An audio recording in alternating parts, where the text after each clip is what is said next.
Olá pessoal, tudo bem com vocês? Vamos dar prosseguimento às aulas de resistência elétrica, falando dessa vez da segunda lei de Ohm.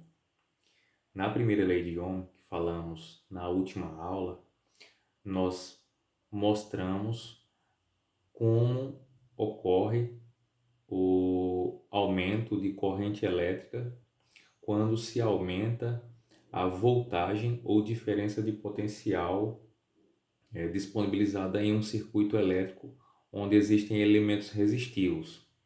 Percebemos ali naquele momento que quando nós aumentamos a voltagem duas vezes, a corrente elétrica aumenta também duas vezes. Se você aumenta a voltagem N vezes, a corrente elétrica aumenta N vezes. Isso para uma categoria de resistores chamados resistores ôhmicos, cuja resistência é constante. E nós aprendemos nessa ocasião também que para calcularmos a resistência elétrica, cuja unidade elétrica é ohm, nós dividimos a diferença de potencial, ou seja, quantos volts, pela intensidade da corrente elétrica, ou seja, quantos amperes. É o famoso R igual a U sobre I. Dessa vez nós vamos falar sobre a segunda lei de Ohm, que também permite calcular a resistência elétrica. Só que dessa vez nós nos interessaremos em determinar a resistência elétrica em função das características físicas do fio elétrico. Então, Ohm, que também desenvolveu essa lei, tanto é que a segunda lei de Ohm, George Simon Ohm, ele percebeu que a resistência elétrica apresentada por um elemento resistivo também dependia do tamanho desse elemento e também dependia do material do qual era feito esse elemento resistivo. Os próprios fios elétricos, embora sejam elementos que são condutores elétricos, fios de cobre, eles apresentam uma certa resistência elétrica. Muito pequena, porém ela existe. E por vezes ela é expressa e entendida no mundo físico como a liberação de calor. Por mais que o fio condutor seja um excelente condutor, propagador, digamos assim, de corrente elétrica, ainda assim ele vai apresentar alguma resistência e que também dependerá de quanta diferença de potencial foi disponibilizada ali, quanta corrente elétrica está passando pelo fio. Inclusive, em instalações elétricas, existe um cuidado no dimensionamento do fio elétrico que vai compor aquela residência, a depender do tipo de aparelho que se utilize. Para um chuveiro elétrico, que requer muita corrente elétrica, por exemplo, o fio elétrico não é na mesma espessura, ou seja, na mesma grossura, falando em outros termos, do fio que vai ser conectado a uma lâmpada elétrica. Os dois fios têm dimensões diferentes. Pois bem, é justamente pela quantidade de corrente elétrica que vai precisar passar por aquele fio. E por mais que o fio condutor de cobre seja um excelente condutor, ele vai apresentar resistência elétrica. Se ele for fino para um aparelho que requer muita corrente elétrica, ele vai esquentar e pode inclusive vir a derreter. Falando especificamente da segunda lei de Ohm e levando em consideração essas coisas que eu falei acerca da dimensão do fio elétrico, tomemos aqui esse cilindro que representa um fio elétrico, tá? Um pedaço de fio elétrico.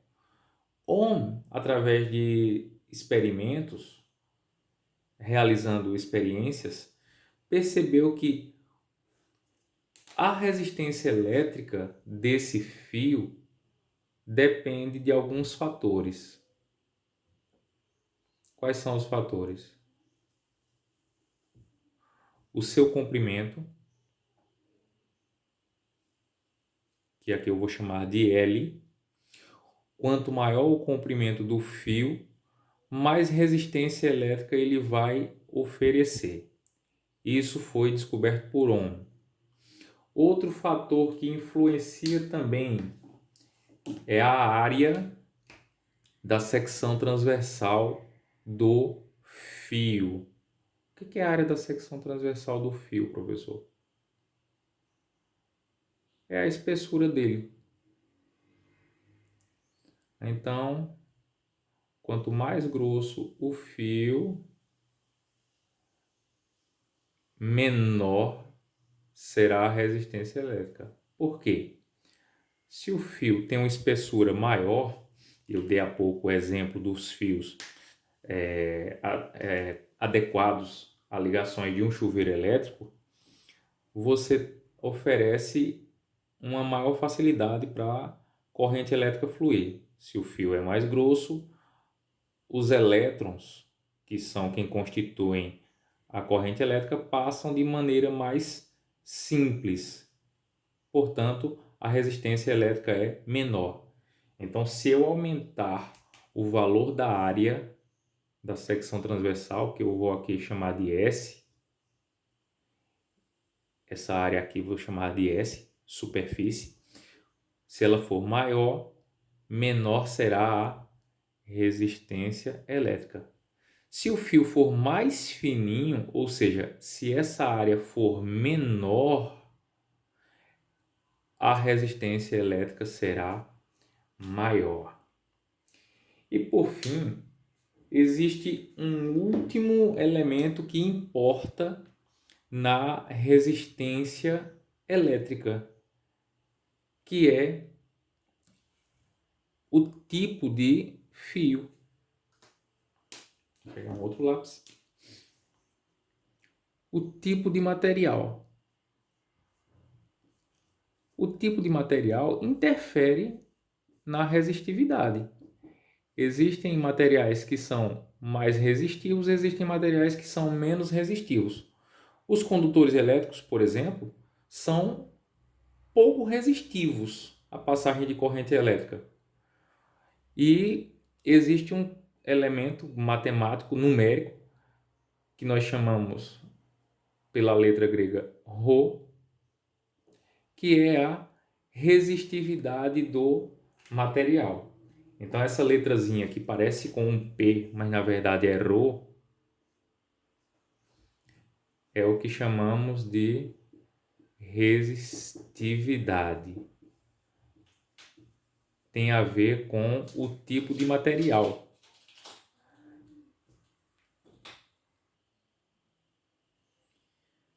Assim, colocando todos esses elementos numa única expressão matemática, nós temos que a resistência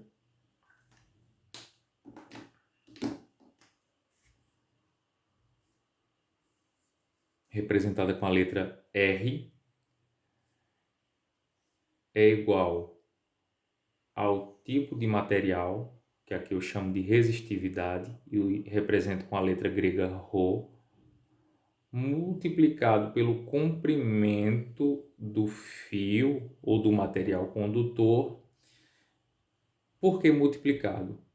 Porque quanto maior for o comprimento, maior será a resistência, dividido pela área da secção transversal.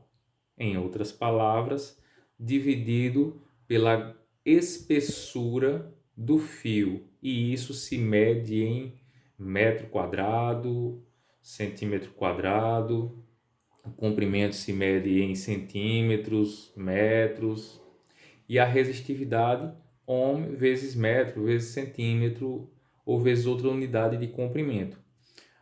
Porém, para que tudo seja fornecido em unidade de medida do sistema internacional, ou seja, para que a resistência seja fornecida em ohm, é necessário que a resistividade seja fornecida em ohm vezes metro. Nos problemas, geralmente esse valor vem fornecido. Qual é a resistividade do fio de cobre? Aí tem um certo valor. Qual a resistividade da prata? Tem um certo valor também. Esses valores geralmente são fornecidos nos problemas. O comprimento L do fio deve ser dado em metros. Portanto, se o fio tiver expresso com o comprimento expresso em centímetro, você converte para metro.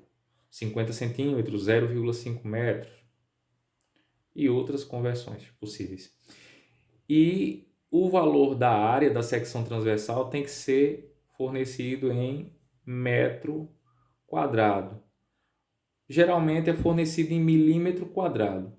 E para você converter de milímetro quadrado para metro, é só colocar 10 elevado a menos 6 à frente do número. Quando está em milímetro quadrado, você coloca 10 elevado a menos 6 no lugar.